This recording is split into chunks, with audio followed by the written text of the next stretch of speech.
It's that time of the year again. It's fall. It's time for another EDC video. Let's get into it.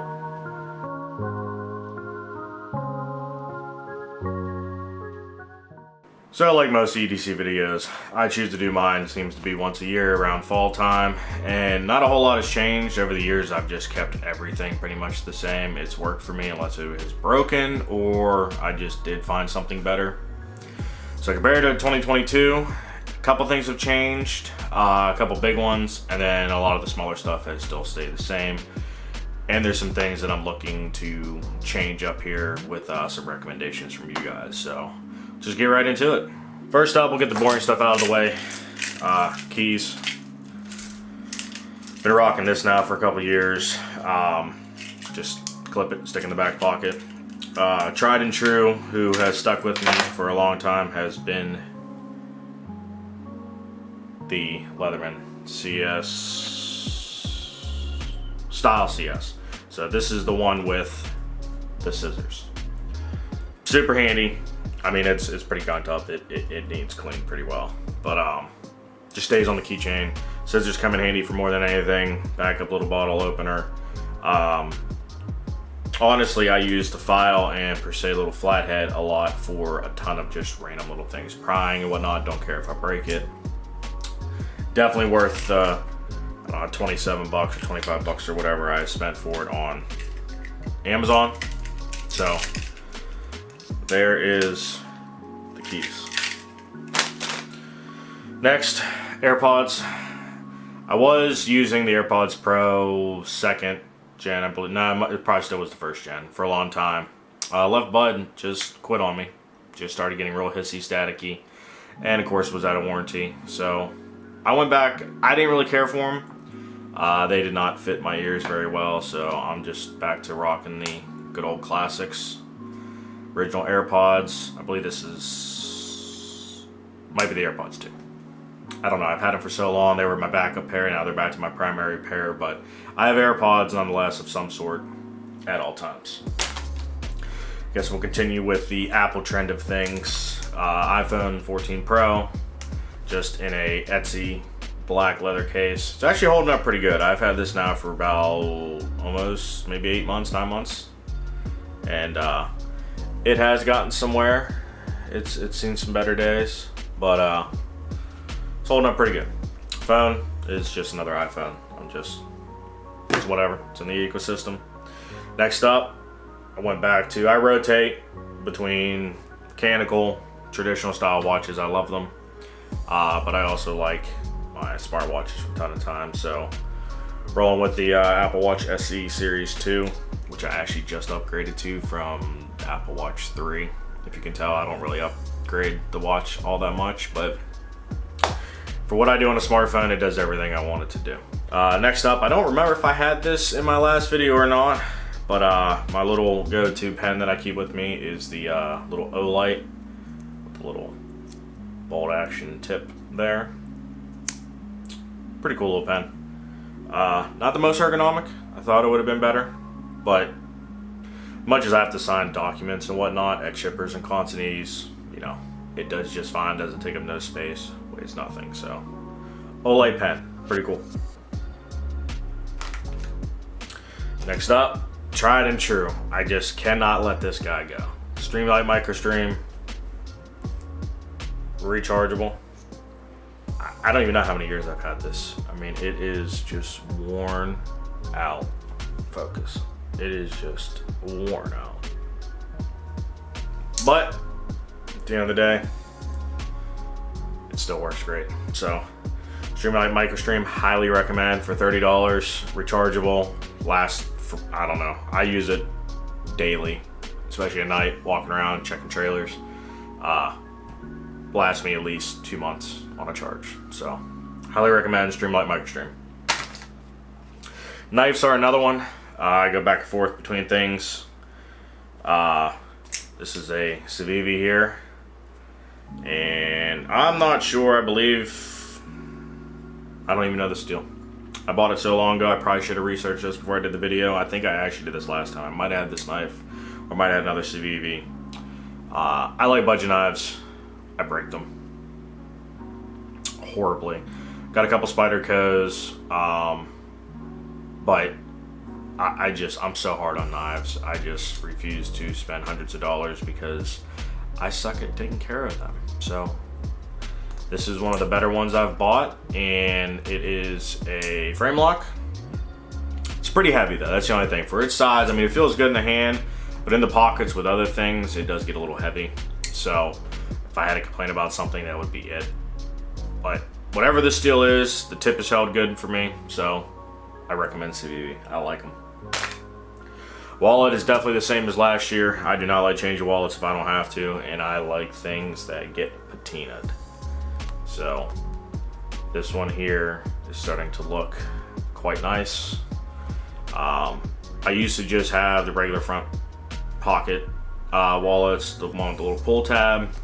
Held on to that, fake leather. It lasted me probably like a year and a half. And then this is full grain leather. I've had this now for over a year.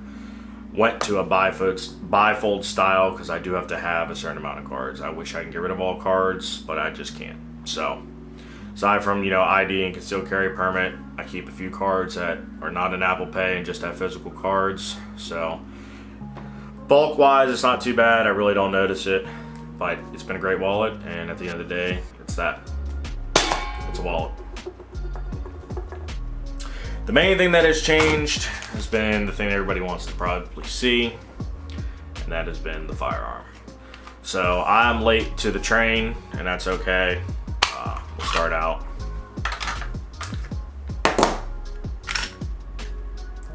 Clear. Magazine, not clear, not going to. So here we have Glock 43X. Just got into this guy. Became my primary carry about 6 months ago. And as much as I've liked Glocks, I've just never been a Glock fanboy. I've always been more CZ.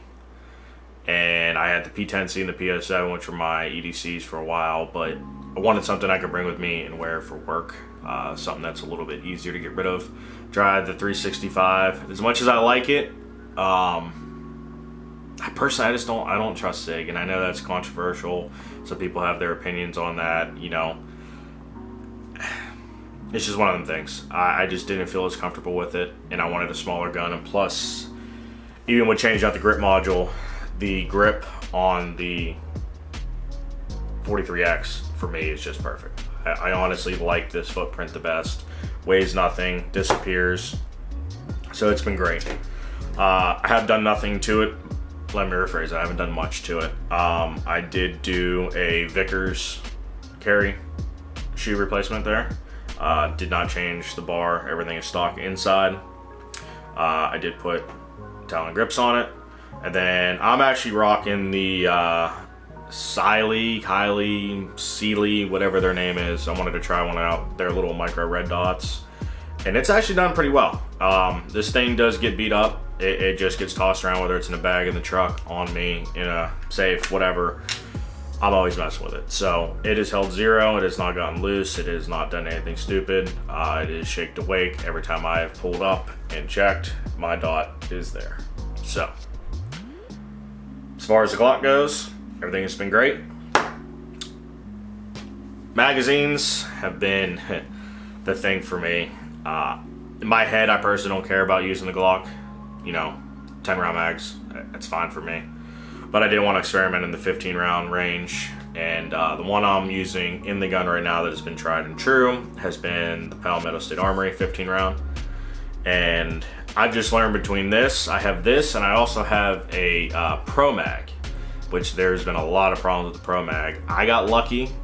I definitely think it is more of supplier or quality control issue on them. So for the Pro Mag, I actually took the base plate off and the spring out and did a small or a thin layer of dielectric grease on the frame. Put the sanded down any rough edges. I mean, just very fine sandpaper, just barely any sanding on the follower. Put it all back together, it ran 100%. I don't know if it would have ran 100% out of the box. I didn't even bother testing it. That was the first thing I did as soon as I opened it. I think I picked it up for like $12. It was worth the 12 bucks. If it worked, awesome. That's perfect. I trust it. If it didn't, I don't care. I was out 12 bucks.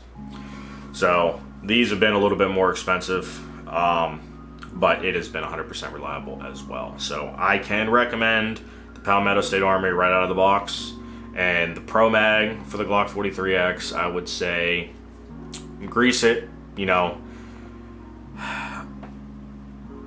love it a little bit before you go and test it. And I have now, I don't have as many rounds to this as I do the Pro Mag. I probably got about 500, 600 rounds to the Pro Mag.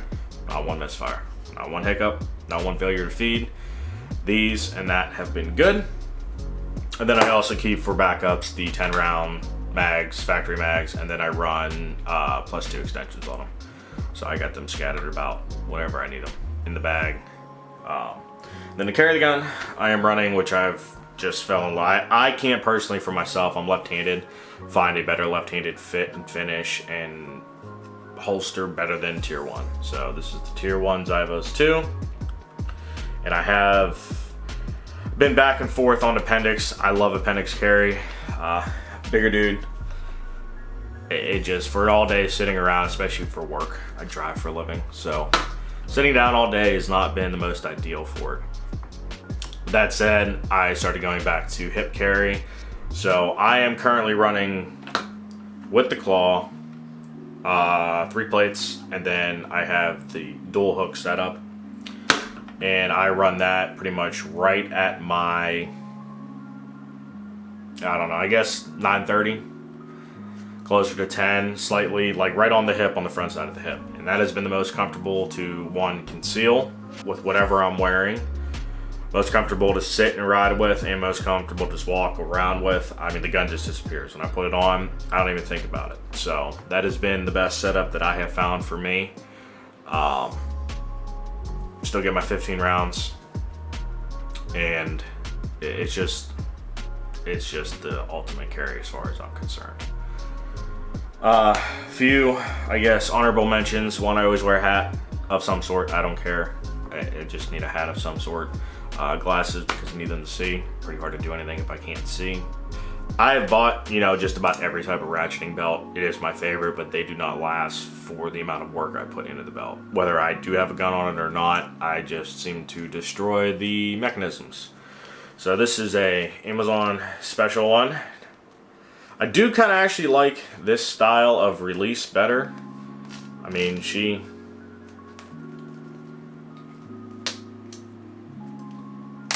ratchet's very nice. What I like is this whole thing lifts up in the front to remove it, and then that is the jaw and mechanism. So $15 on Amazon. Couldn't even tell you the brand. Don't even think it says it on here.